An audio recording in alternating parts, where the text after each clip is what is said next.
environmental non-profit organization Earthlife, along with other relevant stakeholders, took to the streets of Johannesburg today to march against the lack of attention on climate change in the wake of COVID-19. The march concluded at Constitutional Hill, where organizers reiterated their call to government, as well as a plea to stop the killing of activists.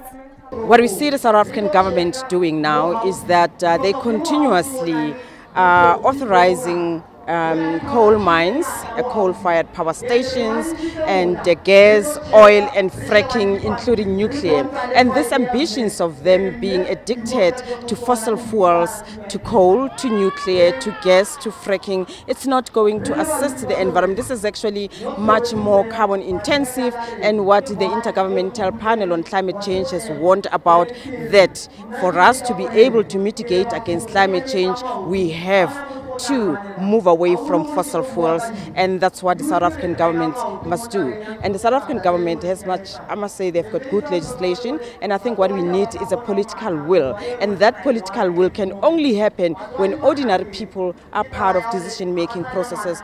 And as this is International Human Rights Day, we also have come here to honor environmental activists, environmental justice activists, and not only in our country, beyond the borders of South Africa and globally, who have succumbed because they stood up against exploitative, extractive fossil fuel industries.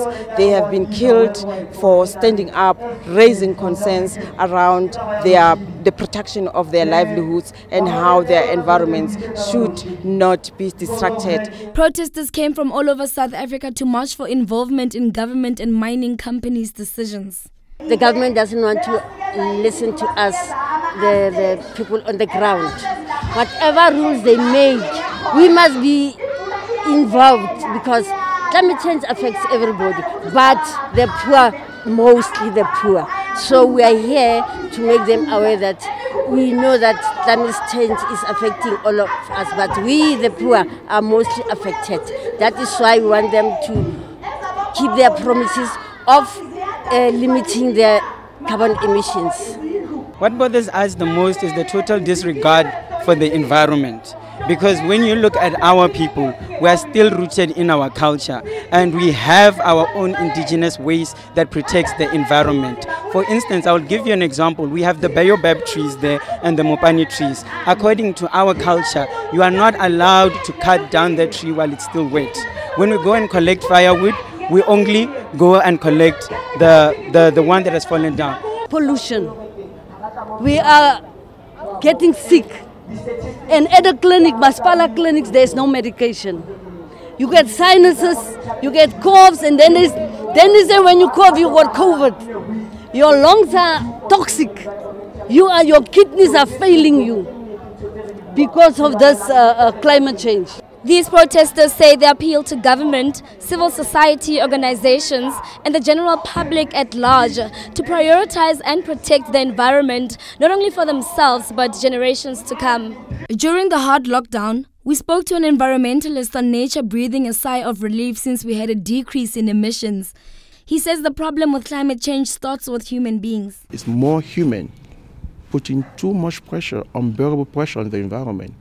And as a consequence, we are losing a lot of natural resources. We are losing what we call biodiversity in an unprecedented rate. The pollution, air pollution, water pollution, soil pollution, and you look at climate change, right?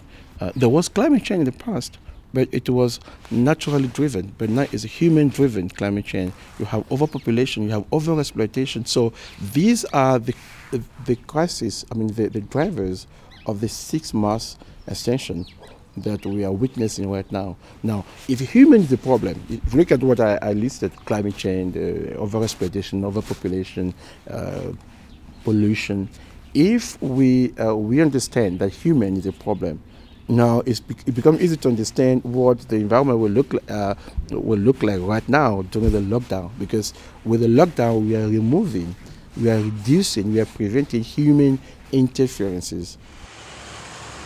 Hi, I'm Danny Glover, and you're watching Joburg Today.